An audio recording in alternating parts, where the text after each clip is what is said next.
Howdy, y'all, and welcome to another week in Destiny. We are here with our silvery-eyed vendor, Miss Tess Evers.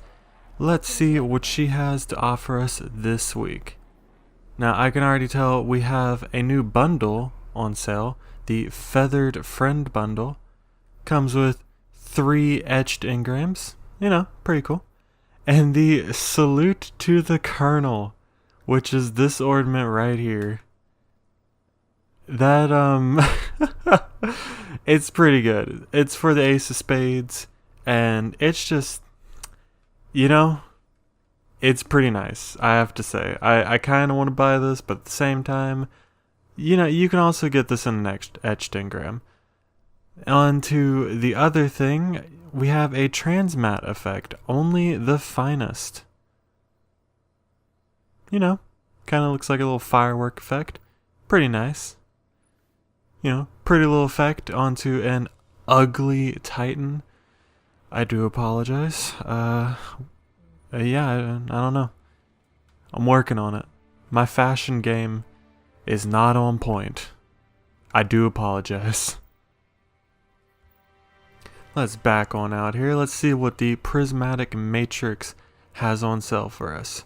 We have the Sanctum Plate Ghost Shell, which honestly looks pretty nice. I mean, kind of just looks like you made your ghost shell out of like crystal, which is pretty cool. Comes with the Banshee's favorite trait, which, I mean, is alright. Vanguard scanner, Crucible scanner, it's okay. It is an alright ghost shell. Again, ghost shells, at least to me, they're more for the looks. And that's a pretty good looking ghost shell. Onto the ornament we have for sale. We have the Augmented Wish, which is the young Ahimkar's spine ornament. It makes it look kind of, robotic, technological, things like that. It looks pretty neat. If you're into using this exotic and or you just want to collect all the ornaments, try grabbing this because it looks pretty neat. On to the next item, we have the Myron Projection, which is just like a butterfly above your ghost shell. Not much else to say. On to the armor we have for sale. We have the Warlock Boots and the Titan Helmet. Now, if you like the Black Armory set of armor, the etched engram armor set, then, try getting these if you really want them. Moving on to the other side, we have the Juliet Windy. Juliet Windy? I think that's what that says. Which, oh my gosh, as you can see, is a pretty nice looking sparrow, and it also has an animated shader, which looks pretty nice. Do I have this? I do. I need to pull that out because that is a pretty nice looking sparrow right there. Now down to this item right here. We have the Brilliant Starfish Ghost Shell. This is a big boy shell. The back is a bit lackluster, but the front, I can't say it's my taste, but if you like this, I would try getting it because it's certainly unique. On to this, we have the Azul Blade ship. Let's see, there we go. It is one of the butterfly ships, as you can tell. Not much else to say about it. We have the Floating Dance emote, which, okay. I mean, it's a thing. If you want it, it's there. And last but not least, the Get Out emote. Your friend just told a bad joke? Tell him to just get out. On to what we have for sale this week. We have the Duel emote, which I honestly enjoy it because it's like the old cartoon thing or old slapstick joke where you just pull out a glove, you slap a person in the face, and you're essentially telling them, hey, I don't like you, let's duel. Onto the other emote, we have the can-do attitude. It's a thing, if you want it. We have the widen the sky? Yeah, widen the sky. The widen the sky sparrow, which is alright. If you like this style of sparrow, it's certainly here for you. The shader definitely kind of helps. I don't know about this shader, but you know, it's here if you want it. On to the other sparrow, we have the Gossamer Longshot. This is a pretty cool looking sparrow. Again, if you want to buy it, only 600 bright dust. Onto one of our two ships, the Cosmo Jumper ship, which is just another one of the butterfly ships.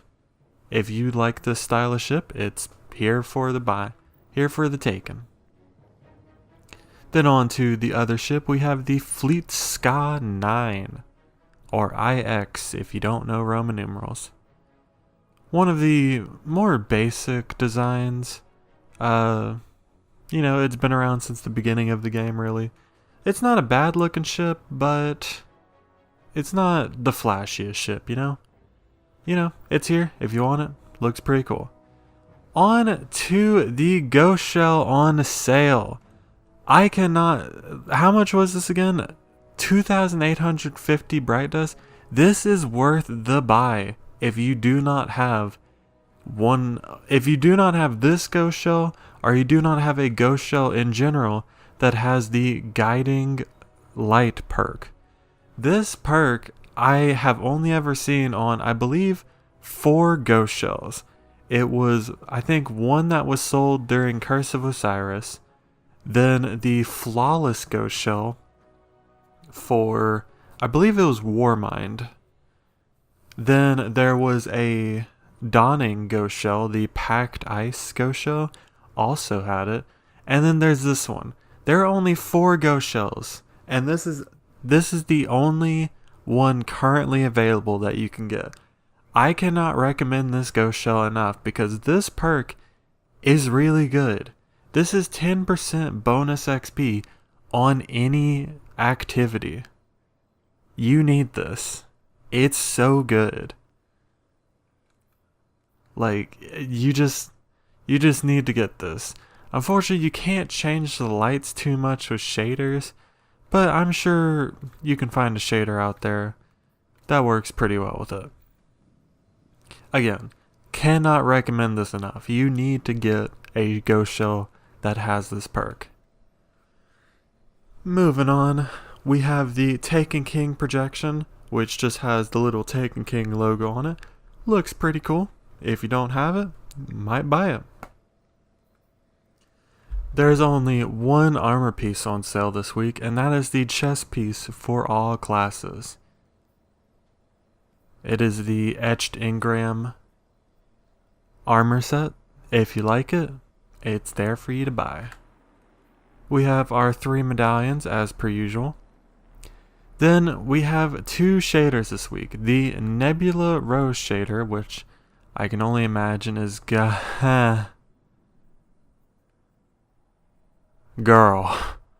I think you went a bit overboard with that gloss. Oh my goodness. That's the thing.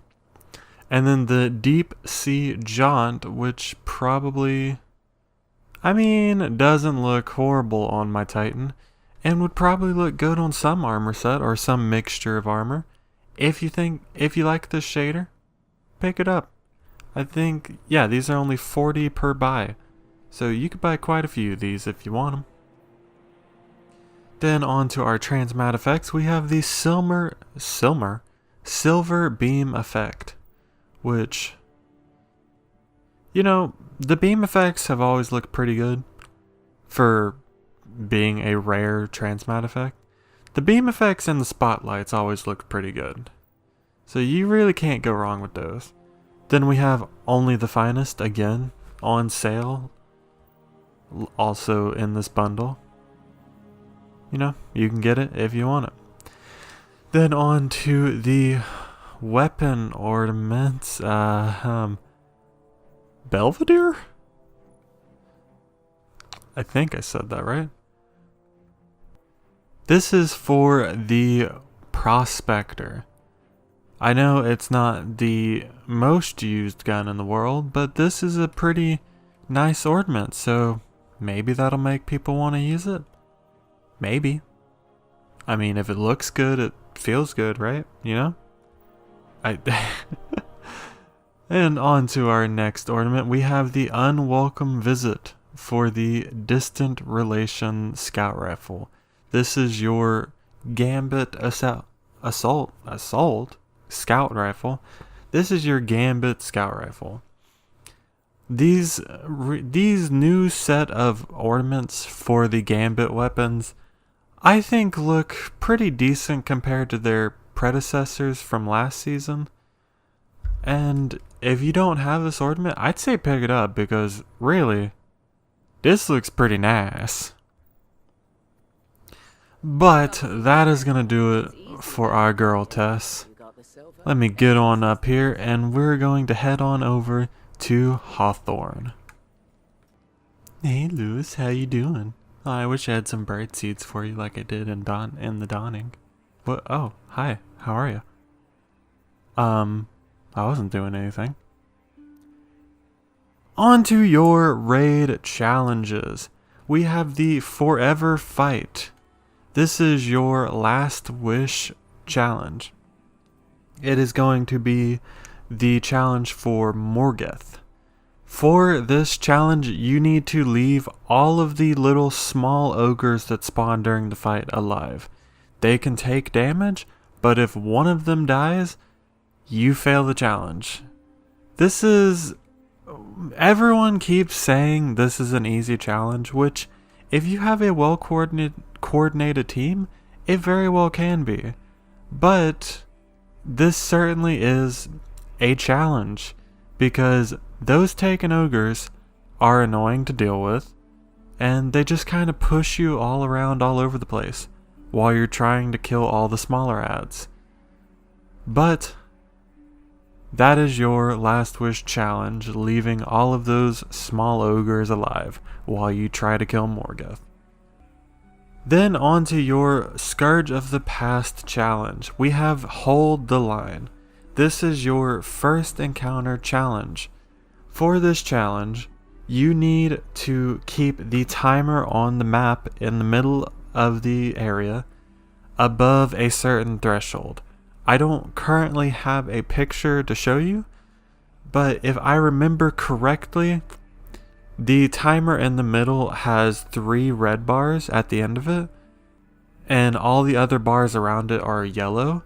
You have to keep the timer from going below the last 2 yellow bars before you get to the red bars.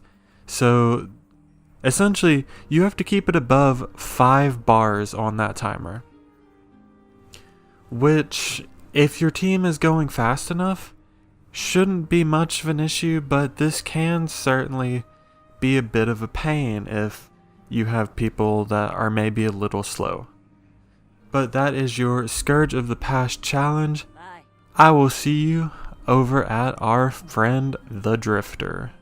I bet you still haven't fixed the Queen Breaker, you sick son of a... Your Gambit Weekly Challenge is Do It! If you're Shia LaBeouf. For anyone else, it is the Do It Challenge. You have to earn 12 points in Gambit. And to earn points, you have to win. You have to just play the game pretty much. If you win, you get 3 points, and if you lose, you just get 1 point. So the minimum number of games you are going to have to play is about 4. And that's if you win all 4 of them. Now, let's move on over to everyone's favorite EXO, Ada 1. I think people are starting to warm up to you. Hopefully. Anyways, for your powerful weapon frames of the week, we have the auto rifle weapon frame. This is going to give you the ringing nail auto rifle. This is a precision frame, I believe 600 RPM. Just a pretty solid auto rifle in my opinion. It can hold its own against quite a few other auto rifles and quite a few other weapons for that matter. All around just a pretty solid gun, and if you're a fan of auto rifles or a fan of good weapons, I'd say pick this up because it will not disappoint. Then on to your powerful bow frame. This is going to give you the Spiteful Fang bow. This is one of the faster shooting bows akin to something like the Arsenic Bite or the Tyranny of Heaven. Like I said, one of the faster shooting bows. All around a pretty solid bow, and I'd say if you're looking for a good bow, especially in the kinetic slot, since this is one of the, I think, 2 kinetic bows, then this will certainly serve you well. Then on to the third and final frame. We have the powerful hand cannon frame. This is going to give you the Kindled Orchid. This is a void hand cannon. It is a 140 archetype, so akin to something like the DFA or the Better Devils.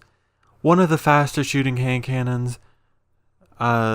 This will certainly serve you well and is pretty good against anything with a void shield, honestly. It feels like it chunks shields pretty well, but maybe that's just because we don't have too many void or too many energy hand cannons to begin with. Too many good ones, I should say. If you're looking for a nice hand cannon, this is certainly one to pick up. You will not be disappointed. Then on to your nightfalls for this week. We have a Garden World. This is going to give you the exotic ship universal wave function. If you're the type of person that will grind out a nightfall for a cosmetic item, then this certainly is the strike for you because this ship looks pretty nice. On to our second strike, we have the Tree of Probabilities. This is going to give you the kinetic hand cannon, the DFA.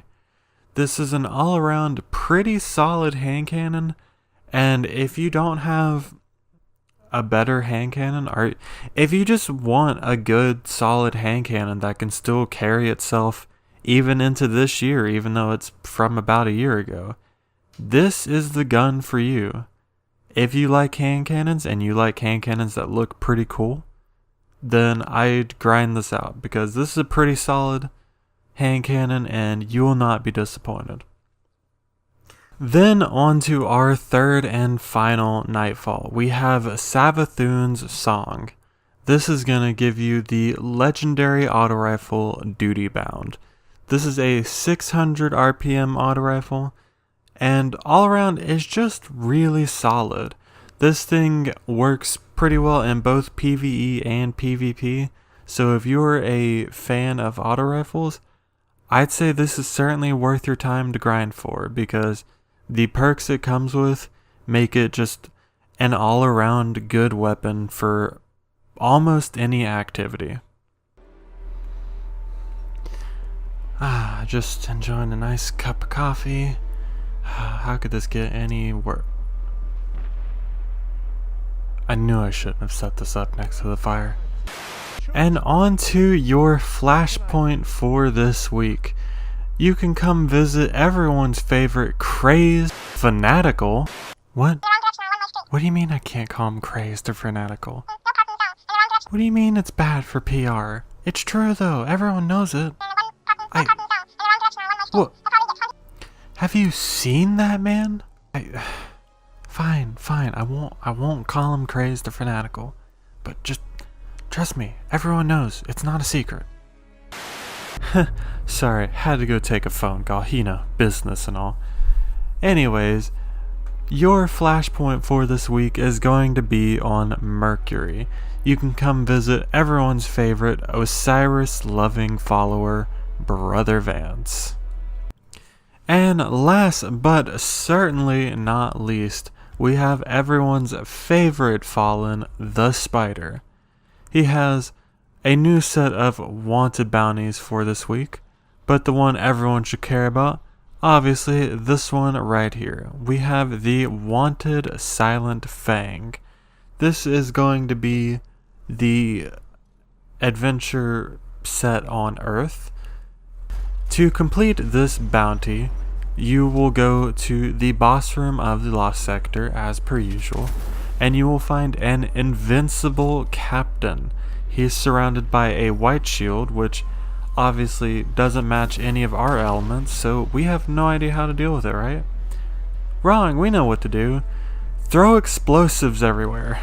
You will have to kill a bunch of Shanks. And after you kill enough Shanks, or just enough time passes by, you will see explosive Shanks spawn. Once you kill these explosive Shanks, they will drop a little charge that you can pick up. Now, you will have to grab this charge and then find one of the generator things around the room. They're pretty obvious. They're surrounded by these white auras just like him, and they just look like some sort of machine. To throw the bomb, you have to press your grenade button, and it has a bit of arc, but as you can see here, if you just aim up a little bit, you can hit pretty much anything across the room with it. Once you destroy just one of the generators, his shield should go down for a little bit. And this is obviously the point where you want to damage him.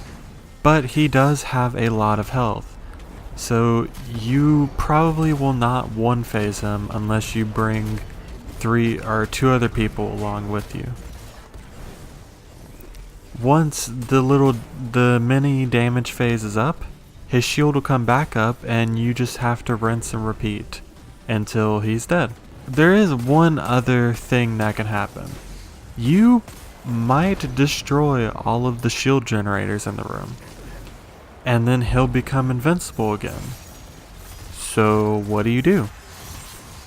Well, you might notice that now there is a servitor spawning. This servitor, as you can see, is invincible, just like him. So what you need to do is grab one of the charges like before, and you have to throw the charges at this servitor now.